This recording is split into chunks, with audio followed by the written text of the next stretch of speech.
एक गांव में भगवती नाम की एक विधवा अपनी 4 साल की बेटी ईशानी के साथ रहती थी। भगवती गांव के दूसरे लोगों के घर जाकर उनके कपड़े इस्त्री करा करती थी और उस काम से मिले पैसों से अपनी बेटी और घर को संभालती थी। एक दिन जब भगवती अपनी बेटी के साथ एक दुकान के सामने से गुजर रही थी, तभी उसकी बेटी कुछ खाने के लिए जिद करने लगती है। माँ, मुझे वो चीज चाहिए। अरे नहीं बेटा, वो अच्छी नहीं होती। नहीं मम्मी, वो अच्छी होती है, मुझे वही खाना है।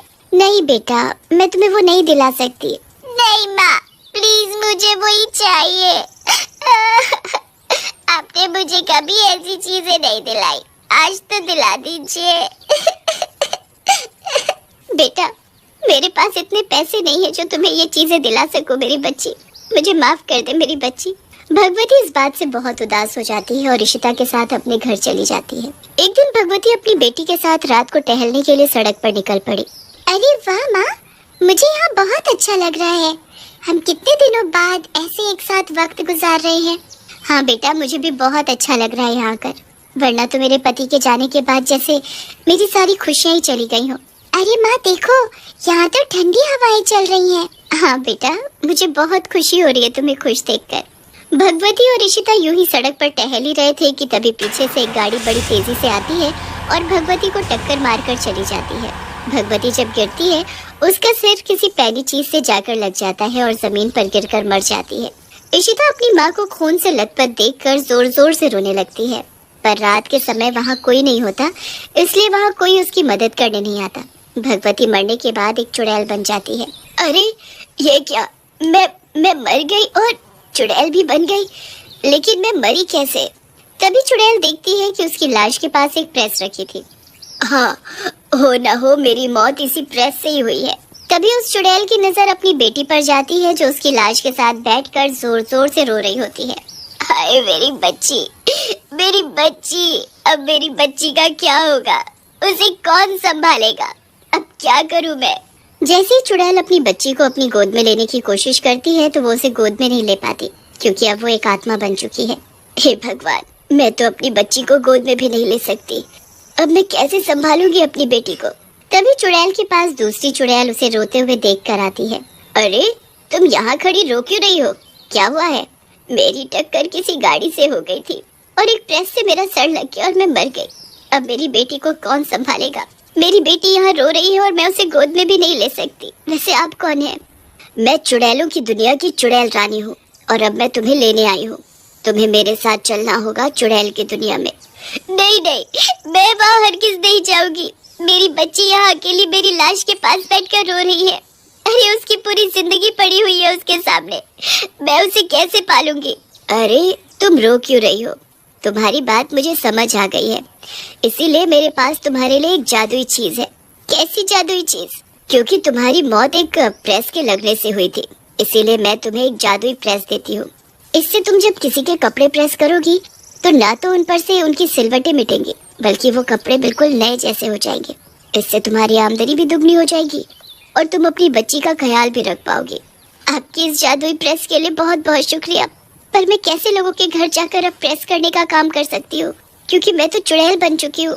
अगर लोगों ने मुझे इस रूप में देख लिया तो वो बहुत डर जाएंगे, और आमदनी तो क्या, मैं तो अपनी बच्ची को उस गांव में ही नहीं रख पाऊंगी, और तो और मेरी बेटी भी मुझे ऐसे देखकर डर जाएगी।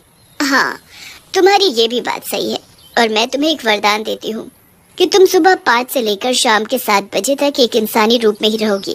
जैसे तुम पहले दिखती थी बिल्कुल वैसे ही। ऐसे तुम लोगों के घर जाकर काम भी कर पाओगी, और ऐसे तुम्हारी बच्ची भी नहीं डरेगी तुमसे, और तुम उसे अपनी गोद में भी उठा सकती हो। अरे वाह, आपका बहुत बहुत शुक्रिया। मैं आपकी बहुत शुक्रगुजार हूँ चुड़ैल रानी। अरे मेरा तो फर्ज ही है सभी चुड़ैलों की मदद करना। तभी वो चुड़ैल रानी चुड़ैल के हाथ में जादुई प्रेस थमाकर वहाँ से गायब हो जाती है।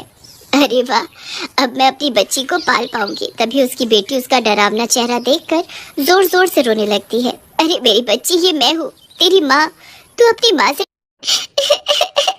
तुम मेरी माँ नहीं हो सकती, तुम चुड़ैल हो, चुड़ैल। नहीं मेरी बच्ची, मैं ही तुम्हारी माँ हूँ। मैं मर गई थी ना, इसलिए मैं चुड़ैल बन गई हूँ। तभी इशिता चुप हो जाती है। माँ, तुम सच में मेरी माँ हो? तभी चुड़ैल इशिता को अपने गले में लॉकेट दिखाती है। देखो मेरी बच्ची, यही वो लॉकेट है जो तुमने मुझे अपने हाथों से पहनाया था। हाँ, ये तो वही लॉकेट है। तुम तो सच में मेरी माँ हो। और फिर वो दोनों एक दूसरे को गले लगा लेते हैं। सुबह के 5 बजते ही चुड़ैल अपने इंसानी रूप में आ जाती है। अब तो मैं अपने इंसानी रूप में आ गई हूँ, अब मैं काम करने जाऊंगी। चुड़ैल अपने काम के लिए निकल जाती है। जब चुड़ैल अपने जादुई प्रेस से लोगों के कपड़े प्रेस करती है तो लोग खुशी से उसे दुगनी रकम देते हैं।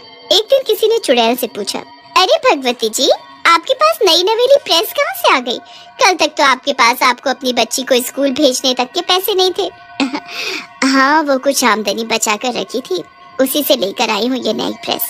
अरे पर आपकी ये प्रेस बिल्कुल जादुई है, मेरी कुर्ती बिल्कुल नई हो गई। अरे सब टेक्नोलॉजी है, टेक्नोलॉजी। अरे भगवती जी, वो टेक्नोलॉजी होता है, आप अंग्रेजी ना बोला करें।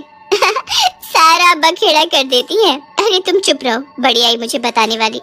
तुम्हारी कुर्ती प्रेस हो गई ना? लाओ दो मेरे पैसे। हाँ हाँ, ये लो अपने पैसे। चुड़ैल 7 बजे के बाद जल्दी से अपने घर चली जाती है और फिर से अपने डरावने चुड़ैल रूप में आ जाती है। चुड़ैल के पास अब इतनी आमदनी इकट्ठा हो चुकी थी कि वो अपनी बेटी इशिता को स्कूल भेज सके। अब इशिता रोज अपने स्कूल जाया करती थी और वो पढ़ाई लिखाई में भी बहुत अच्छी थी। ऐसा सब कुछ कई साल तक चला और अब इशिता भी 15 साल की हो चुकी थी। एक दिन एक चोर की नजर चुड़ैल की जादुई प्रेस पर पड़ जाती है। अरे वाह, ये तो बड़ी सही प्रेस है। अगर इसको बेच के आऊंगा तो बहुत सही पैसे मिलेंगे। इसको तो आज रात को ही गायब करूंगा। जब रात को चुड़ैल अपने घर में अपनी बेटी को सुलाने के बाद सो रही होती है, तभी वो चोर उसके घर आ टपकता है। अरे वाह, घर तक तो पहुंच गया हूँ। अब मैं जरा वो प्रेस चुरा लूं। चोर जब चुपके से घर में प्रेस ढूंढ रहा होता है, तभी गलती से उससे कुछ सामान गिर जाता है। आवाज सुनकर चुड़ैल उठ जाती है। अरे कौन है, कौन है यहाँ? चोर जैसे चुड़ैल को देखता है तो वो बहुत डर जाता है। अरे चुड़ैल, चुड़ैल, अब मैं पूरे गांव को बताऊंगा कि हमारे गांव में एक चुड़ैल रह रही है। अच्छा, कैसे बताएगा तू? मैं तुझे बताने ही नहीं दूंगी, मैं तुझे मार दूंगी। तभी चुड़ैल अपनी जादुई प्रेस उठाती है और चोर को जलाकर मार देती है और उसकी जली हुई लाश को गांव में फेंक आती है। जब सुबह सब लोग चोर की लाश को देखते हैं तो बहुत डर जाते हैं। अरे ये तो उस चोर की लाश है जो एक दिन मेरे घर में चोरी करने आया था और मैंने इसे रंगे हाथों पकड़ लिया था। हाँ, अरे हाँ, ये तो वही है। तभी किसी गांव वाले की नजर चोर की लाश पर बने हुए एक प्रेस के जले हुए निशान पर जाती है। अरे ये तो प्रेस का निशान है, यानी इसको उस इंसान ने मारा है जिसके पास प्रेस है। हमारे गांव में तो एक ही प्रेस वाली है, वो है भगवती जी। हाँ, मुझे भी यही लग रहा है। चलो सब उनके घर चलते हैं। ओहो, इस वक्त तो वो अपने काम पर होती हैं। हम सब शाम को ही जाते हैं। जब शाम को 7 बज जाते हैं तभी वो चुड़ैल अपने इंसानी रूप में नहीं बल्कि अपने चुड़ैल रूप में होती है। जैसे ही गाँव वाले उसको देखते हैं तो वो बहुत डर जाते हैं। नहीं नहीं गाँव वालों, मैं तुमको कुछ नुकसान नहीं पहुँचाऊंगी। अरे ये क्या, तुम भगवती जी के घर क्या कर रही हो? रुको, मैं अभी किसी तांत्रिक को बुलाता हूँ। अरे नहीं नहीं, मैं तुम लोगों को सब सच सच बताती हूँ। तुम लोग किसी तांत्रिक को मत बुलाओ, मैं भगवती ही हूँ और मुझे किसी गाड़ी ने टक्कर मार दी थी जिससे मेरा सर नीचे रखे प्रेस से जाकर लग गया और मैं मर गई। फिर मैं चुड़ैल बन गई। चुड़ैल सब कुछ गांव वालों को बता देती है। अच्छा, तो ये बात है, फिर अब क्या होगा? अब मैं तब तक यहाँ से नहीं जाऊंगी जब तक मेरी बेटी अपने पैरों पर खड़ी नहीं हो जाती। मैं तब तक यहाँ रहकर उसे पालूंगी। गांव वालों को चुड़ैल की ये बात अच्छी लगती है और वो उसे वहीं पर रहने देते हैं। कुछ सालों बाद जैसे ही इशिता अपने पैरों पर खड़ी हो जाती है, चुड़ैल वहाँ से हमेशा हमेशा के लिए गायब हो जाती है।